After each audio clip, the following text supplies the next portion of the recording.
ونستعينه ونستغفره ونعوذ بالله من شرور أنفسنا ومن سيئات أعمالنا من يهد الله فلا مضل له ومن يضلل فلا هادي له أشهد أن لا إله إلا الله وحده لا شريك له وأشهد أن محمدا عبده ورسوله اللهم صل على سيدنا محمد وعلى آل سيدنا Muhammad. Amma ba'd. Alhamdulillah, bersyukur pada Allah pada hari ini kita semua berada di tempat yang dimuliakan oleh Allah, di Masjid Al-Muhajirin. Kita semua di sini dalam rangka taatan kita kepada Allah, juga sekaligus dalam rasa syukur kita, yaitu kita bersama-sama memperingati Maulid Nabi Muhammad Sallallahu Alaihi Wasallam.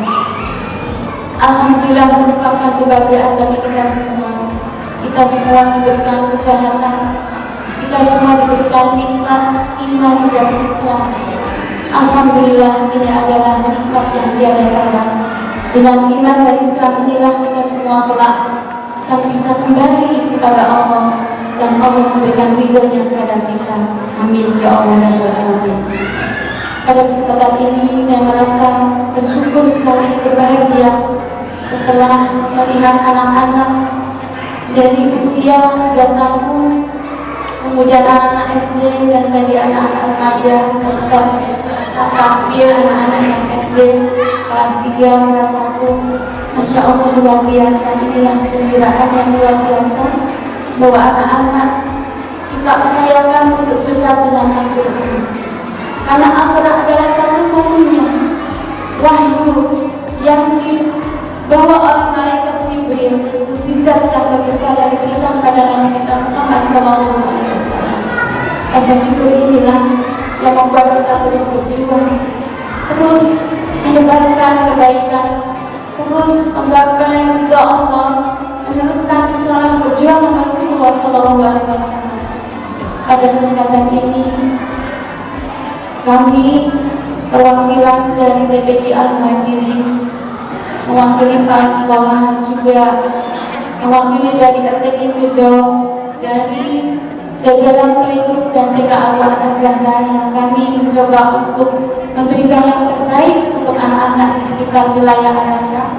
Bahkan alhamdulillah beberapa anak-anak ini ada yang dari Singosari, ada yang dari Sawo Jajar, ada yang dari Teluk, di sekitar sini ada dari Flyover. Alhamdulillah berbondong-bondong ingin belajar Al-Quran, dan alhamdulillah semoga ini semua memberikan kekuatan pada kita, kebersamaan dalam kita dakwah di PPI dan Araya. Pada kesempatan ini kami tak lupa menyampaikan terima kasih atas kehadiran seluruh tamu undangan, dan juga atas partisipasi dukungannya, doa, moral dan batin. Pertama kami tujukan kepada Bapak Ketua DKM Masjid Al-Muhajirin beserta jajarannya yang senantiasa mensupport kami di dalam dakwah, khususnya untuk anak-anak dan remaja, dan juga kepada para ustadzah Latina, Ibu Latifah dan Ustadzah Allah, Ibu Nur Zulaidah yang telah berjuang bersama-sama di wilayah PPI ini. Semoga akan kita luas Al-Quran ini di wilayah PPI Araya. Semoga nanti kampung ini akan menjadi kampung Quran, cinta Quran, karena Quran inilah yang satu-satunya yang akan menyelamatkan kita. Kita berbahagia menjadi umat Rasulullah SAW. Dengan Al-Quran inilah kita bersambung kepada Allah, bersambung kepada Rasulullah. Bahkan dengan Quranlah akan dinaikkan kebahagiaan di surga Allah. Amin ya Allah. Amin.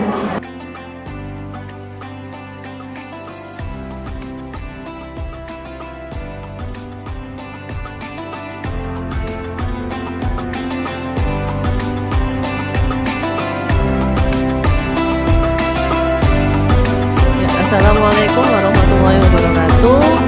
Kali ini saya bertemu dengan Koordinator RTQ Firdaus Araya, dengan Ibu Eris. Betul ya Bu Eris? Iya, Ibu Eris Nurul Laili Nggih, Ibu Eris Nurul Laili. Untuk di Araya alamatnya teng pundi nggih Bu? di Pondok Belimbing Indah, Blok C2 nomor 26. Kemudian pada awal bergabung di RTQ Firdaus itu sebenarnya latar belakangnya apa Bu? Keinginannya apa Bu?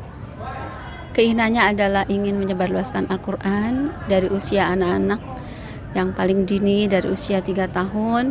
Kemudian tidak hanya itu, kami juga ingin merambah ke TK sampai ke SD, dan alhamdulillah ada beberapa anak ya yang bahkan ternyata akhirnya sampai neneknya ikut ngaji, Masya Allah. ibunya ikut ngaji, dan kakaknya ikut ngaji yang remaja. Masya Allah, barokah. Jadi satu Jadi keluarga. Al-Quran ini hanya satu keluarga bersama belajar Al-Quran.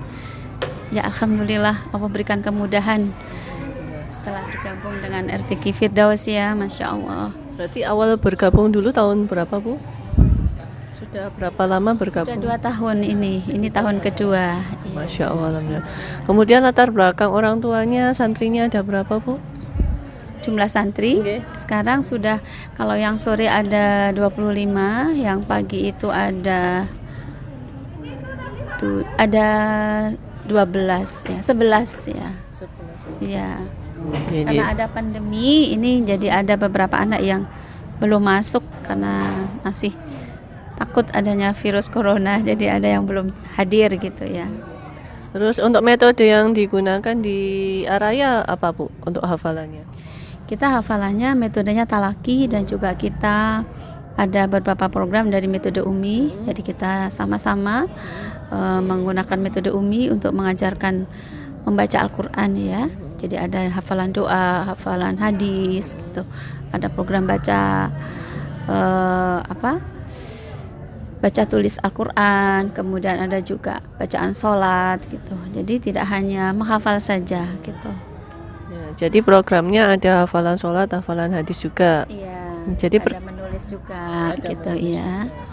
Iya iya. Jadi kalau jadwal belajarnya mulai jam berapa? Mungkin kalau pagi jam berapa? Kalau sore jam berapa? Kalau sore ini kita belajarnya sore jam 3:30 ya sampai jam 5. Kalau pagi ini jam 8 sampai jam 11. Terus Bu Eris ada tips and trick untuk anak-anak yang menghafal Quran apa enggak? Misalnya bagaimana caranya biar mereka menjadi lebih semangat atau lebih mudah menghafalnya, itu bagaimana Bu Eris? Tips dan triknya ini tentunya adalah adanya kerjasama orang tua ya. Walaupun kita mengajarkan setiap hari di sekolah atau di RTQ ini, kalau tidak diulang di murojaah di rumah ini ya tidak bisa. Jadi alangkah indahnya jika orang tua ini selalu bekerja sama, mengetahui program hafalannya, hari ini hafalan apa, kemudian juga selalu memperdengarkan bacaan Quran. Kalau orang tuanya masih belum hafal, silakan bisa nyetel MP3 ketika mau tidur atau ketika bangun tidur, ketika sore mereka bermain, jadi terus terngiang-ngiang bacaan surat itu. Nah ini akan membantu ya dengan mudah merekam hafalan-hafalan anak-anak ini. Jadi ketika diajarkan oleh ustazah karena biasa mendengar, maka nanti akan mudah. Tapi jika anak-anak yang tidak pernah diperdengarkan, ini terlihat memang perkembangannya kurang bagus gitu ya. Jadi memang ada pengaruhnya ya, ada kelihatan sekali kalau ini di rumah tidak murojaah gitu. Iya. Jadi peran serta orang tua dalam murojaah di rumah itu sangat penting juga ya Bu ya. Ya sangat, karena di rumah mereka beberapa jam banyak ya. Kalau di rumah tahfiz ini kan kita hanya dari jam 3:30 ya sampai jam 5. Jadi paling cuma 1,5 jam. Pagi pun demikian cuma 2 jam. Sedang di rumah itu beberapa jam, okay? Bahkan kalau di perjalanan harusnya juga diperdengarkan. Dan tips and trick, jangan kasih lagu-lagu yang tidak bernilai Islami ya. Kalau sudah kena lagu-lagu yang ya na'udzubillah gitu nggih, lagu-lagu yang sekarang gitu, apalagi musik-musik rock atau musik dangdut itu akan tidak bisa sinkron nyambung, itu malah akan merusak hafalan anak-anak. Jadi kalau sudah menghafal ya sudah putus dengan lagu-lagu yang tidak bernuansa Islami gitu. Ini harapan saya seperti itu. Jadi kalau menurut pengalaman Bu Eris, kalau dari usia 3 sampai balita ya, balita sama dewasa lebih cepat menyerap balita atau yang sudah sekolah? Justru kalau dari 3 tahun dia belajar, jadi dia belum sekolah nih dari TK itu lebih mudah. Dan ini sudah bisa kita buktikan kayak di beberapa anak yang dia memang ketika usia dini 3 tahun, bahasa yang pertama ketika bahkan itu sebenarnya kalau untuk mengajarkan hafalnya ketika di dalam buaian, ketika ibunya hamil ini sudah diperdengarkan ayat-ayat Al-Quran. Dan ketika lahir insya Allah anak ini akan mencerna ya, walaupun masih bayi gitu ya, pendengaran mereka itu tajam. Dan itu terlihat kalau ibunya ini sudah terbukti nih di Araya nggih. Ketika ibunya hamil ini ikut ngaji di kami ada Majelis Taklim Az-Zahra ya, yang ngaji. Ibunya juga menghafal dan anaknya cepat hafal Quran. Ini ada, ini sudah dibuktikan. Dan anaknya ini gampang diajak berkomunikasi. Karena memang bahasa Al-Quran ini kan bahasa yang pertama memang yang Allah kenalkan kan bahasa Al-Quran. Ya, pertama ketika Allah memanggil ruh itu kan alastu birabbikum qalu bala syahidna, itu kan bahasa Al-Quran ya. Jadi itu bahasa Al-Quran itu bahasa yang mudah diterima oleh janin atau nanti ketika lahir dia akan lebih mudah begitu. Ya, terima kasih Bu Eris atas Ya. tips and triknya dan juga ceritanya di RTQ Firdaus Ya, terima Araya. kasih. Semoga dimudahkan Amin. segala Terima impiannya, kasih. semoga Kami diajak jalannya. bersama-sama bergabung di RTQ Firdaus Insya Araya. Allah, semoga kita bisa bersama-sama siar Amin. ke seluruh Amin. Mohon negara ya. doanya. Amin amin. Bisa berkembang terus-menerus ya Bu Eris. Amin. Terus sekian dari kami RTQ Firdaus di Araya. Wassalamualaikum warahmatullahi wabarakatuh. Waalaikumsalam.